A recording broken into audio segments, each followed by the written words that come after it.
Hey there, it's Rachel from All About the House. In this video, I'm going to show you how to add text to a PDF, and in this video specifically how to add text to an editable recipe sheet. So in my shop I have a whole bunch of recipe binder printables. Most of them are editable. If they're editable, it will say that in the listing title, so all of these are editable.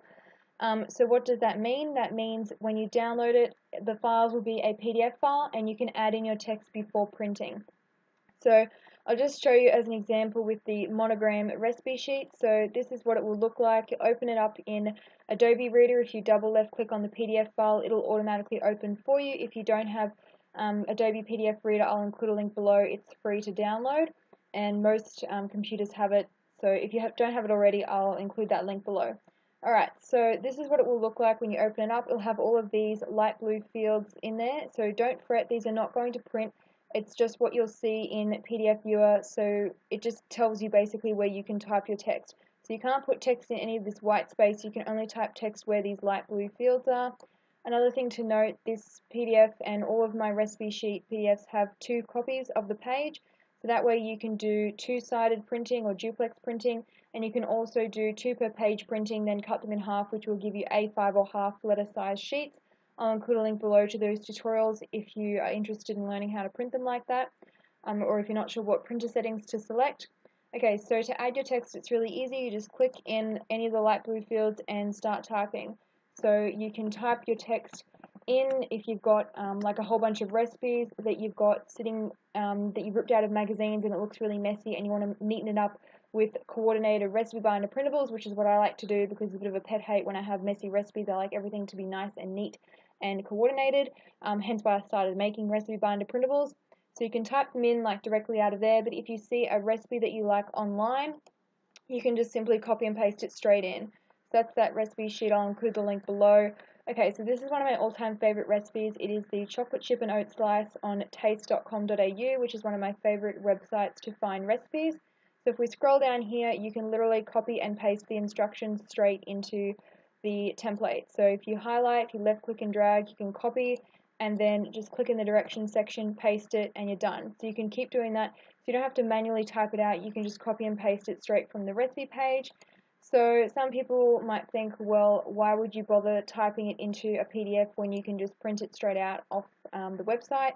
Yes, you can do that, but sometimes the recipe websites, especially if it's on a blog or something where it's just like sort of it's not really a business, whereas Taste, they obviously sell advertising space to get revenue, but if it's just like a mum blogger, some of them don't have it set up where you can easily print it in a nice print-friendly format, and they can print out really ugly and look a bit plain and boring, and I personally just like to have my recipes looking nice and neat, and I also like to color code. So for like cookies, I might do like grey polka dot with pink, which is one of the recipe collections in my shop, and then for slices I'll do a different one. I change it up all the time, and then favorites I might do in the rainbow stripe.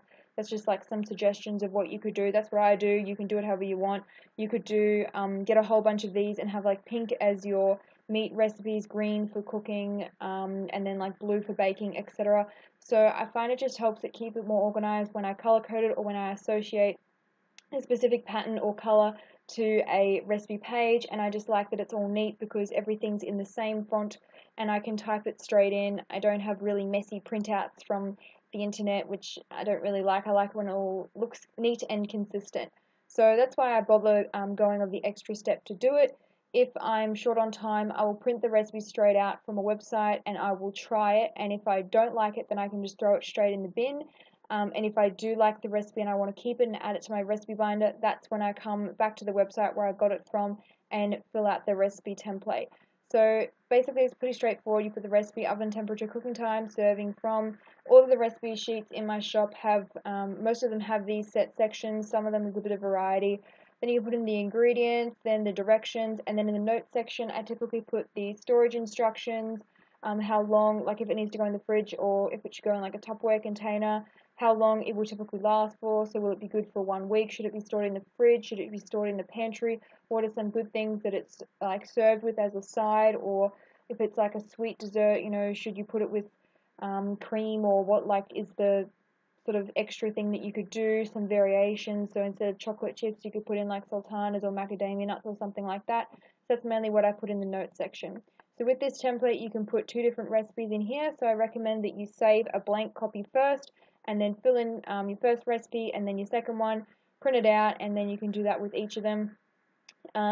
So that's pretty much it. You literally just copy and paste it straight from the website. And the other good thing is you can tweak the instructions. So it's one of my pet hates when they put all of the instructions in a paragraph lumped together like this. I find it really irritating to read and follow when I'm cooking. I like everything stepped out on a separate line so that it's really easy to follow.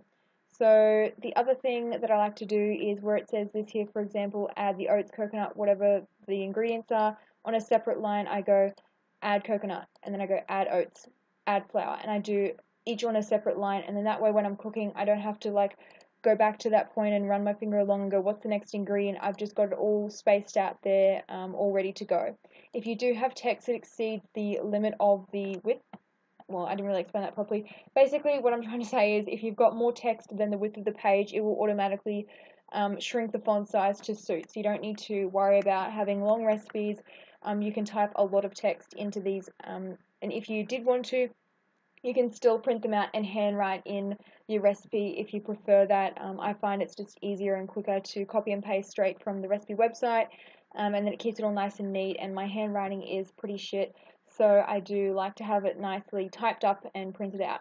So that's how you use the editable PDF files. It'll be the same deal with any editable PDF that you purchase from my shop, regardless of whether it is a recipe sheet or not. It'll all have these light blue fields where you can type in your text before printing, whether it be a calendar, a daily planner, or any other planner page, like blog planner, business planner, etc. So if it says it's editable, they'll all have this light blue field. You simply click on it and then start typing whatever text that you want. So I hope this cleared up a couple of, if you had any confusion, and I know I was getting a couple of questions about it, so hopefully this little video was helpful, and I'll include those links below to where you can get this recipe sheet if you're interested, as well as those other printing tips and tutorials. Thanks for watching!